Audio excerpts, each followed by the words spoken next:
Hello students, welcome in Anup classes. Again, as you know in last class I explained speed, average speed, velocity and types of velocities and the examples on types of velocity.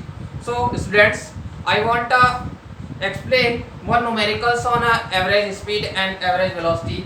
कि how can you calculate average velocity and average speed in numericals? Okay, if you have a numerical problem, then how can you calculate average speed and average velocity? So I want today's section with the numericals. Okay, so numerical is that Abhay jogs from one end A to another end B of a straight 300 road in 2 minutes 30 seconds and then turns around and jogs 100 meter back to point C in another 1 minute. What are Abhay's average speed and velocities in jogging? First आपको calculate करना है ए से B के लिए average speed कितनी है और average velocity कितनी है, और सेकंड में आपको ए टू सी के लिए वही प्रोसेस दोहराना है. तो क्वेश्चन क्या है कि अभय पहले ए से बी जाता है, ठीक है, 300 मीटर रोड पे, और फिर बी से सी तक आता है. ठीक, ए से बी की जो डिस्टेंस है वो 300 मीटर है, बी से जब सी आता है तो वो जो डिस्टेंस कवर करता है वो 100 मीटर है. ए से बी जाने में उसको 2 मिनट 30 सेकंड लगते हैं और बी से जो सी की 100 मीटर डिस्टेंस कवर करता है उसमें वो 1 मिनट का टाइम लेता है. क्लियर? तो then I want to draw a figure कि if here is a point A and here is a point B, the distance between point A and the B is 300 meter. Clear? Then again when it turns back come to point C and the distance between point B and C is 100 meter. Okay, then first from A to B distance कितनी है, total distance कितनी है, 300 metre है. Total time कितना दिया हुआ है ए to be के लिए, 2 minute 30 second, 2 minute 30 second. When you convert this time into second then it becomes 150 second. Okay, then first average speed. Okay, what is the formula for average speed? Total distance upon total time taken. Okay, total distance 300, then time 150 second, this is the meter. Then when you 0 cancel, 15 1 ja 15 2 ja 30, it becomes 2 meter per second. Okay, so the average speed is equals to 2 meter per second. That's clear? Okay, have you understand students? Then after A to B, for average velocity you want a displacement. What? Displacement what? That is the shortest distance between final and initial. तो initial point हमारा A है, final B है, किसके लिए? From A to B के लिए. Clear? तो displacement की अगर हम बात करेंगे तो displacement from A to B वो कितना हो जाएगा, वो हमारा 300 मीटर ही रहेगा. क्लियर? टाइम टेकन भी आपका कितना है, टाइम टेकन भी आपका 2 मिनट 30 सेकेंड है. तो देन इट बिकम्स 150 सेकेंड. तो then average velocity is equals to displacement upon time taken. So then displacement is 300 meter, time taken is 150 second. When you calculate it, it becomes 2 meter per second. So this is the average speed and it is the average velocity from point A to B. Please pause the video and note down the solution. Okay students, then B part from A to C. अब A से सी के लिए जब हम बात करते हैं तो ए से सी के लिए जब हम बात करेंगे तो क्या होगा, टोटल डिस्टेंस की अगर हम बात करेंगे तो टोटल डिस्टेंस हमारी कितनी हो जाएगी, टोटल डिस्टेंस 300 तो ये थी ही थी, और बी से सी उसने कितने डिस्टेंस कवर करी 100 मीटर, तो टोटल डिस्टेंस हमारी कितनी हो जाएगी 300 plus 100 that means 400 metre. Okay, then total time पहले हमारा कितना था 2 मिनट 30 सेकेंड, मतलब 150 सेकेंड तो था ही था। यहाँ से यहाँ तक की जो टाइमिंग है वो कितनी है 1 मिनट और है हमारे पास, तो then 1 minute that means 60 second, it becomes 220 second. Clear, 210 second, sorry 210 second. Then again average speed, average speed that means total distance upon total time. Clear, total distance 400, time 210 second. Okay, when you calculate it, it becomes 1.9 meter per second. Is it clear? Okay, then when you calculate average speed, then you come on a displacement. अब बात हमने displacement क्या बोला था अभी कि that is the shortest distance between initial and final. तो shortest distance कौन सी बनेगी, शॉर्टेस्ट डिस्टेंस तो हमारी ये एसी होगी ना। So displacement is equal to कितना हो जाएगा, shortest distance that means AC. अब एसी को हमें कैलकुलेट कैसे करना पड़ेगा, एबी में से बीसी माइनस करेंगे, तो एसी इक्वल टू कितना हो जाएगा एबी माइनस बीसी। एबी हमारा था 300, बीसी था 100, तो वो हमारा कितना हो गया 200 मीटर हो गया। That's clear, it is your displacement. Total time कितना है, टोटल टाइम तो वही रहेगा जो हमने एवरेज स्पीड में निकाला। टोटल टाइम हमारा कितना था 210 सेकेंड। ओके, तो then again you apply same formula, average velocity is equal to displacement upon time taken. डिस्प्लेसमेंट आपका है 210 टाइम, सॉरी डिस्प्लेसमेंट आपका है 200, ये आपका है 210 मीटर। कैलकुलेट करने जाएंगे तो ये आपका आता है 0.95 मीटर पर second. Okay, so this is your solution. Clear students, please pause the video and note down the solution.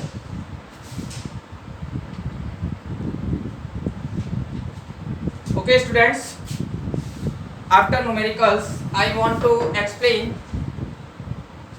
next topic, and next topic is acceleration. Acceleration, what acceleration अगर हिंदी में बात करें हम तो उसको क्या बोलते हैं, त्वरण बोलते हैं। क्या बोलते हैं, त्वरण बोलते हैं। जैसा कि लास्ट क्लास में मैंने आपको एक्सप्लेन किया था कि how can velocity change, velocity कैसे चेंज होती है, मतलब वेलोसिटी आखिर होती क्या है, दैट इज वेलोसिटी में चेंज कैसे आता है। ठीक है, तो वेलोसिटी में चेंज ऐसे आता है, या तो उसकी स्पीड जो है वो कांस्टेंट ना हो के वेरिएबल हो जाए। क्लियर, दूसरी चीज ये थी कि या तो जो बॉडी है उसका डायरेक्शन रेगुलरली चेंज हो रहा है, तो दूसरी कंडीशन में ऐसे वेलोसिटी यानी कि वेरिएबल वेलोसिटी हमारी होती है।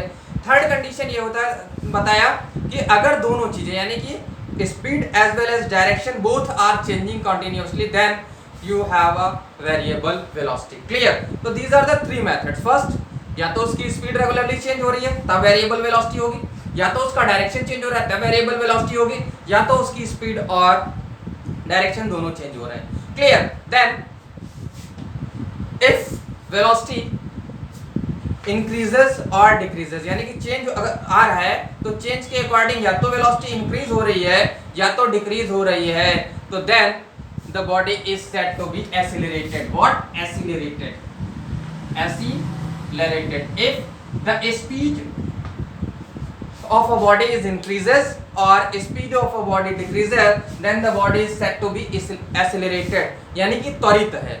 वो क्या वर्ड बोला जाएगा उसके लिए? त्वरित है। तो then the definition arises from this conclusion, that means the rate of change of velocity in the rate of change of velocity of a body with respect to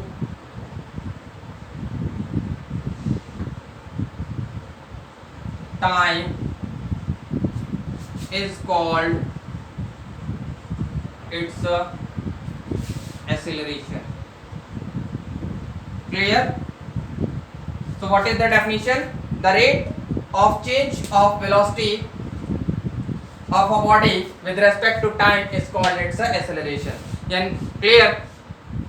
Then acceleration का अगर हम symbolic बोलें तो acceleration क्या हो जाएगा? Acceleration हो जाएगा आपका change in velocity upon time taken. Clear? Acceleration is denoted by small a. Change in velocity, that means final velocity minus initial velocity upon time. Final आपका क्या है? स्मॉल v बोलते हैं इसको, और इनिशियल को हम लोग बोलते हैं small u. Clear? Upon t. So it is the formula for calculate acceleration. That's clear? Okay. Then SI unit. What is the SI unit? Difference of velocities. That means it is also a velocity. If I want to unit, then SI units का क्या हो जाएगा? Unit of velocity upon, अगर हम इधर sorry A is equals to unit of velocity upon unit of time. तो then इसकी क्या होती है? मीटर पर सेकंड होती है, अपॉन में सेकंड एक और आ जाएगा, तो A इज इक्वल्स टू हो जाएगा metre per second square. It is the SI unit of acceleration. What is the SI unit of acceleration? Metre per second square. Okay, have you understand students? Please push the video and note down the definition. Okay students, next topic after acceleration. What is the SI unit of acceleration? That is a meter per second square. What? Meter per second square, or you can write meter second to power minus 2, and the other units are a centimeter per second square, millimeter per second square. Okay, then after that positive acceleration. What is the positive acceleration? It is known as a commonly it is a and known as a acceleration. सामान्य भाषा में इसको हम लोग क्या बोलते हैं? इसी को acceleration बोल देते हैं. But the clear, इसी को हम लोग commonly acceleration बोलते थे. But the right definition for positive acceleration is that if the velocity of a body increases continuously, then the acceleration is said to be positive acceleration. यानी कि अगर किसी बॉडी का जो वेलोसिटी है वो लगातार बढ़ रही है, मतलब घट नहीं रही, बढ़ रही है, यानी कि एक रेट में वो बराबर वो बढ़ रही है, तो then the acceleration is said to be positive. यानी कि if velocity of a body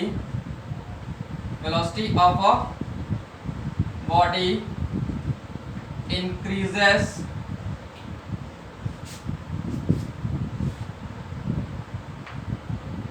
with time, clear, then it is a positive acceleration. What? It is a positive acceleration. Clear? जैसे एग्जाम्पल इसके क्या हो सकते हैं कि जब हम किसी बॉल को, जो बॉल है वो ऊपर से नीचे की तरफ फेंकते हैं कि when the ball is a drop from a certain height then continuously its velocity increases. That is clear.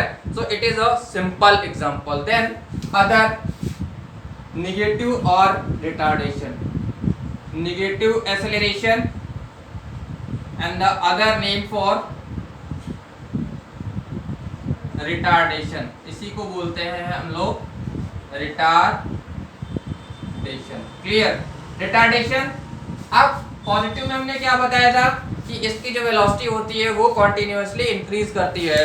तो then you understand with the help of this definition कि if velocity of a body decreases, if velocity of a body decreases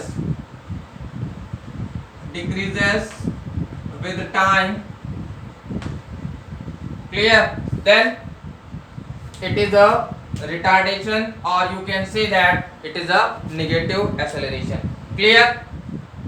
Example for retardation: when you throw a ball from earth's surface to certain height, then after some time the velocity of a ball or a body becomes zero, then it returns back to the earth surface. Clear?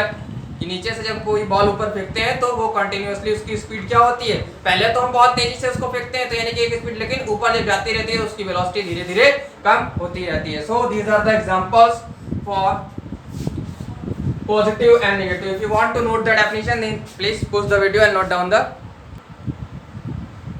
Okay students, next topic is the uniform acceleration and non-uniform acceleration. Uniform acceleration is what? That means if the rate of change of velocities remains constant, then the acceleration is said to be uniform. Clear? Other definition: when a body travels in a straight line and its velocity changes by equal amount of equality, यानी कि velocity जो है वो equal velocity equal interval of time में change हो रही है, then it is said to have a uniform acceleration. Clear? और जो डेफिनेशन मैंने पहले ही बोली कि rate of change of velocity remains constant at every point. If the rate of change of velocities remains constant at every point, then the velocity is said to be uniform. और you can say that कि if